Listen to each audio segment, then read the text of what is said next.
All right, welcome to our training today. We're going to be talking about how to run an illustration utilizing Pacific Life software. The software is called Navigator. You can download it at Pacific Life's website. Just go to the internal agent site and you'll be all set. I'm going to run some basic illustrations today. I'm going to walk you through how to create an income stream, how to make the cash value look really good. So hopefully you get a lot of value out of today's presentation. So with that being said, this is what Navigator looks like when you first open it up. I like going to the advanced inputs, so I'm going to switch over to those right now. Just have a few more options when you switch to the advanced inputs. And so what's important is that you notice at the top here, you want to make sure that you've got the right product selected. So in this case, we are utilizing the Pacific Indexed Accumulator 3. That's one of our go-to strategies right now with Pacific Life. And so you always want to check back with your leader, the person that's training you in the business, and you want to make sure that you've got the most up-to-date product software and that you're utilizing the right product in that box. So this is always a changing, evolving business, so make sure that you're utilizing the right stuff. So with that being said, take a look at the left-hand side here and you'll notice different sections. There's a proposed insured section. There's a death benefit section. There's an indexed account section.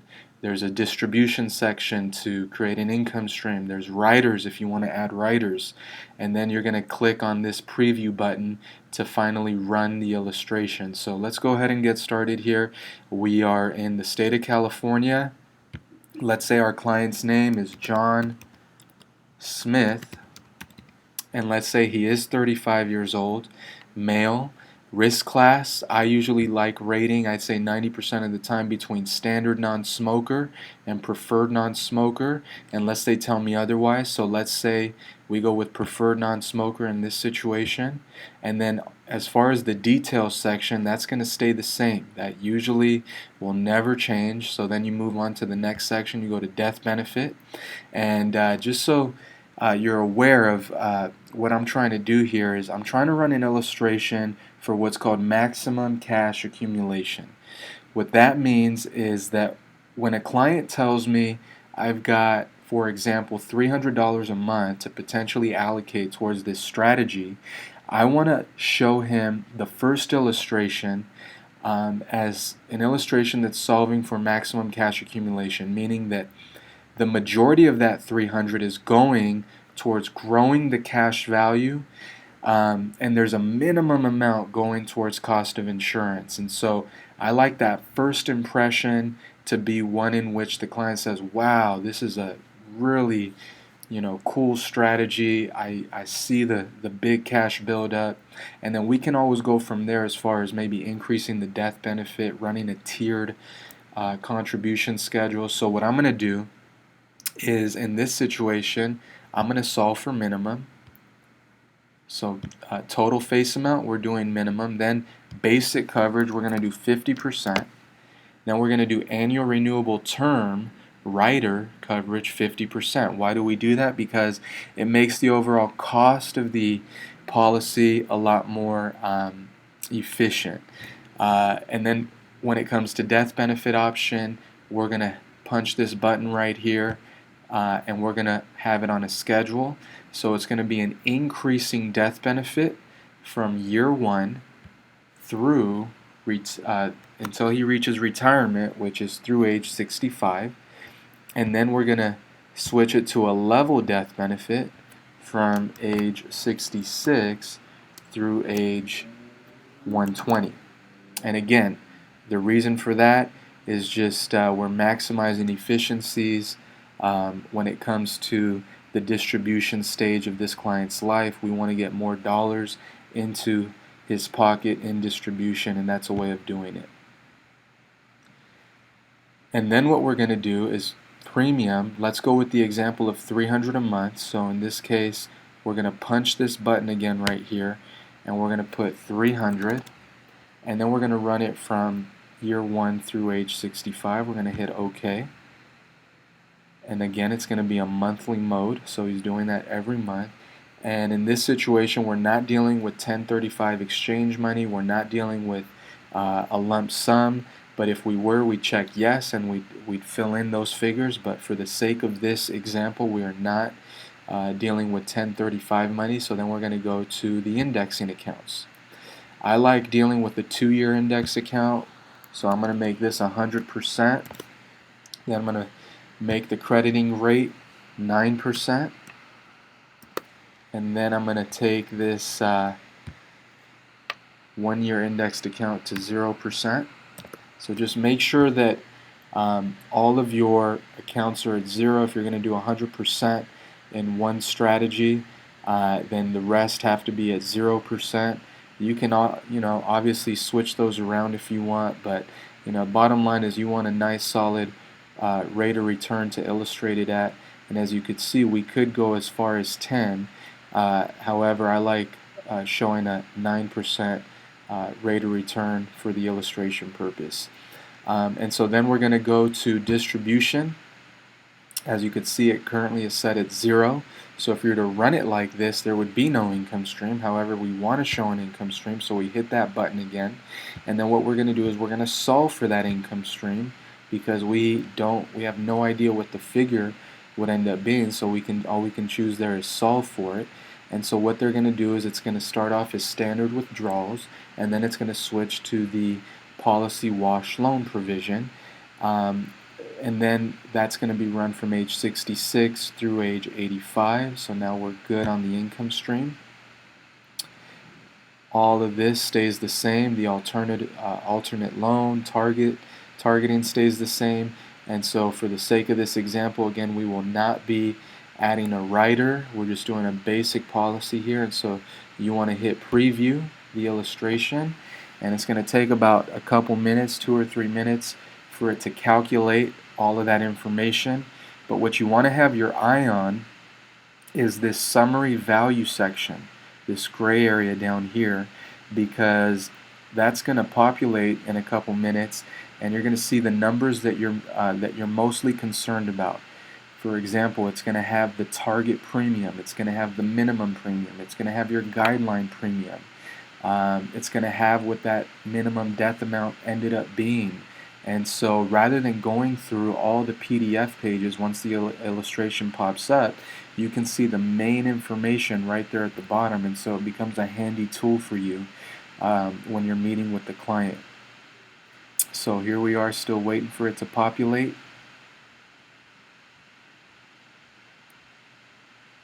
Okay, so as you could see, John Smith, male, age 35, preferred non-smoker, the minimum death benefit is $107,000. So again, what that means is for his $300 a month, at his age, with that risk tolerance, the minimum amount of insurance he could get is $107,000 with Pacific Life.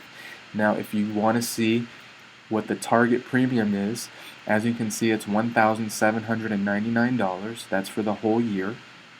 The minimum is $785 for the whole year. So what do those amounts mean? Why is it important to know what target, minimum, and then guideline premium is, this GLP number?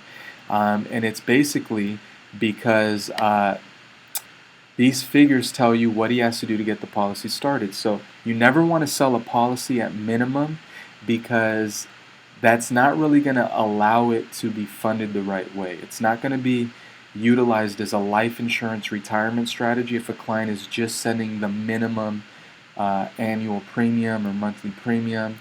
However, it's a good number to know so that the client can gauge if they ever needed some wiggle room in the policy. That would be the amount that they've got to send in. Now, target becomes, in my opinion, kind of like the sweet spot. It's the amount that if the client sends that amount per year, per month, then they're going to be able to utilize this as a life insurance retirement strategy. It's going to build up a decent amount of cash value. However, if they wanted to maximize the effects of this policy, you'd want them to eventually get up to the guideline premium. That's the max they can send per year without violating the IRS's guidelines when it comes to um, the taxation rules on life insurance. And so you want to make sure that eventually they're doing the guideline premium.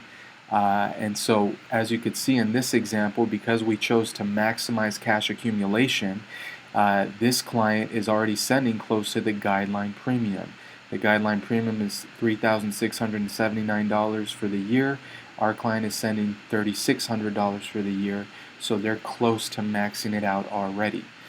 So let's play it out. Let's see what it looks like. The way I describe an illustration to a client is I say, look, bottom line is you've got to really judge a contract like this over 10, 15, 20 years to really see the effects of it starting to play out. So let's look at 20 years out. In this example, this client is going to be 54 years old at that point.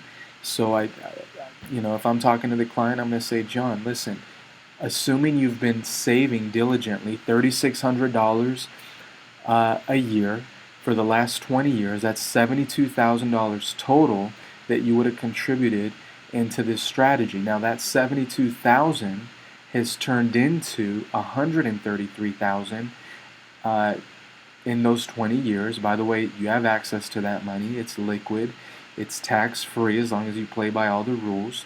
And if you were to pass away at that point, God forbid, your loved ones would receive $241,000 because they're going to receive the accumulated value, the 133, plus the original death benefit, the 107, and thus yielding you that $241,000. However, you don't pass away, you keep living, and let's say you get up to the normal retirement age, 65 years old. At that point, you send your last contribution, that's $3,600, and total in your lifetime, you've contributed $111,000 into this program. However, you now have $391,000 at retirement. So pretty amazing. But what's interesting is notice how the premium outlay column, that column goes to zero. The reason why it goes to zero is because you're no longer sending money, you're distributing money. And so if you look at what you're distributing, you go to the net outlay column, and so it's just about $42,759 per year that you're taking out in a tax-free income stream. And so let's play it out even further. Let's assume, John, that you'd live till at least age 85. At that point, again, you've sent $111,000 in contributions over your lifetime, which have paid you out $743,000, again, tax-free. And if you were to pass away at 85, you'd still leave a death benefit of right around $64,000. Again, it's pretty amazing what we do for our clients. If this $743,000 was coming out of an IRA, a deferred comp plan, a 401k, we already know that 30 to 40, if not 50%, would have gone to taxes. And so what did we just do for this client? We saved them anywhere from $200,000 to $300,000, if not more, in taxes, because we structured a tax-free retirement strategy utilizing this index universal life policy and utilizing those IRS internal revenue codes like 7702, which, again, I always tell the clients, listen, if you play by all the rules, you're getting a tax-free retirement of $743,000. And so you start answering any questions the client might have, but here's the bottom line. You want to run an illustration that's a lot more realistic, because here's the truth. If we keep going with this example, John Smith is nowhere near his peak earning years. So what I'd be telling the client is I'd say, look, why don't I run an illustration that shows you contributing more through the years, because again, you haven't reached your peak earning years.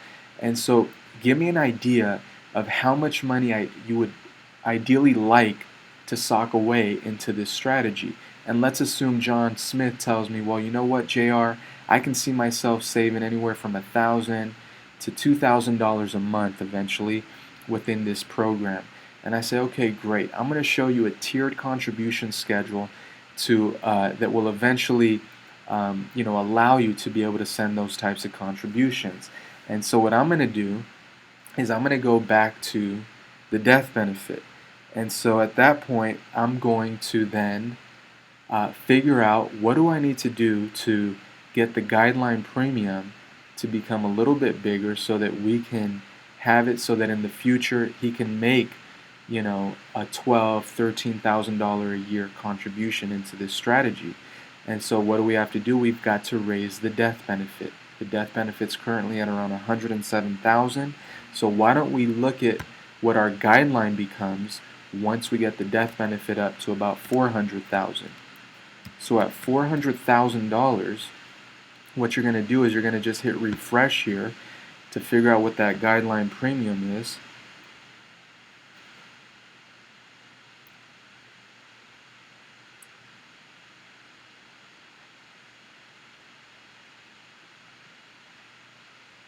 So the guideline premium ends up being $13,443, which ends up being right around just over $1,100 a month that he can eventually save for retirement. So that's not such a crazy amount if you think about it. If you think about, hey, in 10, 15, 20 years, this individual would most likely be able to save that for retirement. And so what we're going to do at that point is we want to run an increasing schedule. So then you're going to go to policy premium here and you're going to hit this button again, but now you're going to run a schedule. So from year 1 through age 38, for example, he's going to do $300 a month.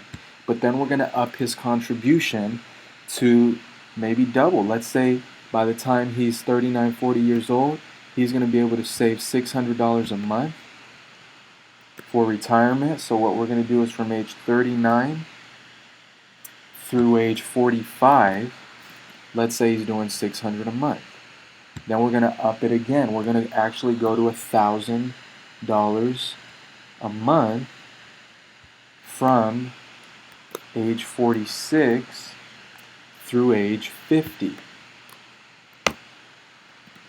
And then let's say he gets up to that guideline amount, that max amount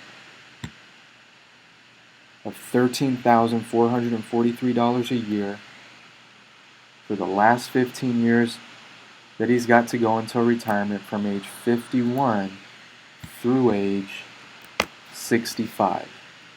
And so then you hit OK. Everything else stays the same. He's just now got a bigger death benefit, allowing for a bigger bucket, so to speak, of cash buildup. And he's now on a tiered contribution schedule. So we're going to hit preview. And let's see what the numbers look like now. And I guarantee you the client's going to be very impressed with what the numbers are going to look like, because now he's got the laws of compounding interest working in his favor. He's saving more money. And so it can start to get pretty exciting if you think about it. So let's see here. As you can see, premium outlay, there is the increased contribution schedules. It goes from $3,600 to $7,200 to $12,000, and then by the time he is 51 years old, he's saving his $13,444 a year, which is the guideline premium. And so now, by the time he's 54 in 20 years, he would have contributed $178,000 into this strategy, but he has $229,000 that he has access to. Again, it's liquid, it's tax-free if he plays by all the rules, and if he were to pass away at that point, his loved ones would receive $629,000. Let's look at retirement. In retirement, at 65, that's the last year he contributes, total contributions equate to $326,000, which turned into $767,000 at retirement in his net accumulated value. If he passes away at that point, that year, his loved ones would receive $1.1 million tax-free. Now again, he has access to that money, liquid, tax-free. If he wanted to, he could tap into about 90% of that in any given year. However, he chooses to take an income stream. And so that income stream, notice again, the premium outlay, that column goes to zero. He's no longer contributing. He's distributing just about $84,000 a year tax-free. Assuming he lives to age 85 again, our client, John Smith, would have made total contributions of $326,000, and he would have pulled out $1.3 million tax-free. And he still would have left a death benefit of just around $114,000 to his heirs, to his beneficiaries. And so pretty amazing that we're able to get him a tax-free retirement where he had $1.3 million flowing into his household tax-free because we set up a plan that allowed him to do so. Again, if the $1.3 million was coming from an IRA, a 401k, a deferred comp plan, we already know $400,000, $500,000 would have gone to taxes, and those are in today's tax rates. But because we set him up with this type of strategy, he can have a tax-free retirement playing by all the rules, and that's what we do for people. So I hope you got value out of this presentation. What you'd want to do at this point is you want to have a conversation with him about getting started. Ideally, you'd like to walk out with a check for $6,700 in full if you could, but you could go lower than that. You can go anywhere between $2,656 and $13,443. The more you can get, the better up front. And so the conversation then gets to how are we going to fund this thing, and you pretty much just go from there. You set up the medical exam on the spot, and you stay in very close communication with your client. But that, in essence, is how to run one of the more basic type of illustrations. Again, I hope you got value out of it. Good luck. We'll see you at the next training meeting. Take care.